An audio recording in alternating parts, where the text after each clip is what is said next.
Good morning बच्चों, welcome back in maths classes. आज मैं आपको इस वीडियो में DAV class 8 math chapter number 2 cubes and cube roots उसके ब्रेन टीजर का क्वेश्चन नंबर 5 जो कि मोस्ट इंपोर्टेंट क्वेश्चन है वो कराने जा रही हूँ। तो चलिए देखते हैं क्वेश्चन क्या है बेटा। Find the value of the following cube roots. You just have to find out the values of the given cube roots. Values निकालनी है क्यूब रूट्स की। तो बहुत ईजी क्वेश्चन है, ध्यान दो मेरी बात पर। कैसे करना है ये ट्रिक मैंने आपको पहले भी बताई है बेटा। यहाँ पर क्या है, यहाँ पर डेसिमल के बाद कितनी डिजिट है, डेसिमल के बाद कितनी डिजिट है देखो ध्यान दो। 1 2 3, 3 डिजिट है। और हमारा क्यूब किसका बनता है, क्यूब का मतलब क्या होता है कि एक किसी एक नंबर को उसी नंबर से 3 टाइम्स मल्टीप्लाई किया गया। ठीक है, जब 3 डिजिट है ना तो आपको सिंपल क्या करना है, जो नंबर न्यूमेरिकल वैल्यू है क्या है 8, 8 देखना है किसका क्यूब होता है, 2 का क्यूब होता है। यानी कि आपको सिंपल क्या करना है, 0.2 मल्टीप्लाई बाय 0.2 मल्टीप्लाई बाय 0.2, बस ये लिखना है। ठीक है, अगर 3 डिजिट है, दोबारा रिपीट कर रही हूं, अगर डेसिमल के बाद 3 डिजिट है, क्योंकि क्यूब का मतलब क्या होता है पावर 3, तो जब 3 डिजिट होती है सिर्फ आपको नंबर देखना है न्यूमेरिकल वैल्यू, और वो जो भी होती है जिसका भी क्यूब है, 2 का क्यूब है तो 0 डेसिमल तो लगाना ही पड़ेगा और 2 2 2 लगा देना है। ठीक है, इसका मतलब क्या है, ये क्या बन गया, 0.2 का क्यूब बन गया।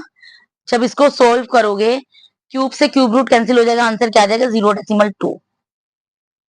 ये बेटा क्यों मैंने ऐसे करवाती हूँ, क्योंकि आप ध्यान दो, यहाँ पर देखो डेसिमल के बाद कितनी डिजिट है 1 2 3, और यहाँ पे 3 डिजिट ही है ना, इस वजह से ऐसे करवाती हूँ। डेसिमल के बाद अगर 3 डिजिट है, दोबारा से रिपीट कर रही हूँ, अगर डेसिमल के बाद 3 डिजिट है आपको खाली न्यूमेरिकल वैल्यू देखनी है, क्यूब रूट के टाइम की बात कर रही हूँ मैं। ठीक है, न्यूमेरिकल डिजिट देखनी है वो जिसका क्यूब है 8, क्योंकि 2 का क्यूब है तो 0.2 मल्टीप्लाई बाय 0.2 मल्टीप्लाई बाय 0.2 लिख दो बस। और ये ट्रिपलेट बन गया 0.2 का, ट्रिपलेट बन गया तो वन टाइम लिख दिया ट्रिपलेट बनाकर, और ट्रिपलेट से क्यूब रूट कैंसिल हो गया तो 0.2 आंसर आ गया। ठीक है, इसका सेकंड पार्ट देख लेते हैं।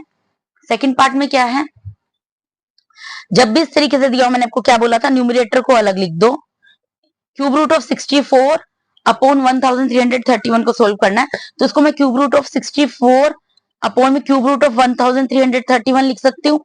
ठीक है, क्यूब रूट ऑफ 64 का मतलब क्या है, क्यूब रूट 64 किसका क्यूब होता है, 64 हमारा क्यूब होता है बेटा 4 का। ठीक है, 4 मल्टीप्लाई बाय 4 मल्टीप्लाई बाय 4। ठीक है, और 1331 किसका क्यूब होता है, 1331 हमारा क्यूब होता है 11 का, 11 मल्टीप्लाई बाय 11 मल्टीप्लाई बाय 11। तो इसको सोल्व कर लेते हैं। ऊपर क्या बन गया 4 का क्यूब, और नीचे क्या बन गया 11 का क्यूब। क्यूब रूट से क्यूब कैंसिल हो जाएगा, क्यूब रूट से क्यूब कैंसिल हो जाएगा, ऊपर आ जाएगा 4 नीचे आ जाएगा 11, ये आपका आंसर है। 4 क्यूब से क्यूब रूट कैंसिल हुआ 4 आ गया, 11 क्यूब रूट से 11 क्यूब से क्यूब रूट कैंसिल हुआ 11 आ गया, 4/11 आंसर आ गया। इसका लास्ट पार्ट है यहाँ पर आपको क्या करना है, क्यूब रूट निकालना है 27 मल्टीप्लाई बाय 2744। अब 27 तो मुझे पता है कि किसका क्यूब रूट होता है, लेकिन मुझे 2744 अगर नहीं पता तो मुझे क्या करना होगा, मुझे उसका प्राइम फैक्टर्स निकालने होंगे। तो मैं यहाँ पर निकाल कर दिखा देती हूँ आपको। बेटा वैसे तो मैं लिख सकती हूँ इसको, ठीक है, लेकिन वो बहुत आगे का नंबर है, उतने नंबर हमने याद नहीं किए हुए। ठीक है, तो इसको हम जब भी आपको किसी नंबर का सपोज करो क्यूब रूट पता ना लगे कि वो नंबर किसका क्यूब रूट है, तो प्राइम फैक्टर से निकाल कर आप देख लेना किसका क्यूब रूट है। तो 2 से डिवाइड होगा, 2 1 जा 2, 2 3 जा 6, 2 7 जा 14, 2 2 जा 4। फिर 2 से डिवाइड होगा, 2 6 जा 12, 2 8 जा 16, 2 6 जा 12। फिर 2 से डिवाइड हो जाएगा, 2 3 जा 6, 2 4 जा 8, 2 3 जा 6। अब 343 जो होता है 7 का क्यूब होता है, तो यहाँ पे 49 आ गया, 7 7 जा 49 आ गया, 7 1 जा 7 आ गया। यानी कि एक तो बन गया,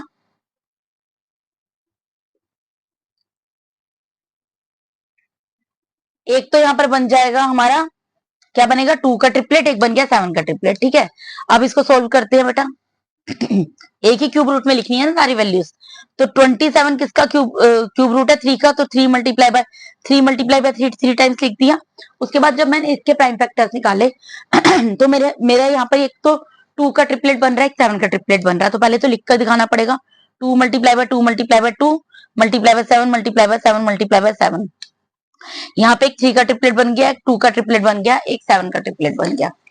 ठीक है, तो मैं इसको इस तरीके से लिख सकती हूँ, 3 का क्यूब मल्टीप्लाई में 2 का क्यूब मल्टीप्लाई में 7 का क्यूब। ठीक है बेटा, तो ये 3 के क्यूब से क्यूब रूट कैंसिल हो जाएगा, 3 आ जाएगा। 2 के क्यूब से क्यूब रूट कैंसिल हो जाएगा, 2 आ जाएगा। 7 के क्यूब से क्यूब रूट कैंसिल हो जाएगा, 7 आ जाएगा। इसको मल्टीप्लाई कर दो, 3 2 6, 6 7 42। ठीक है बेटा, ये आपका आ गया आंसर।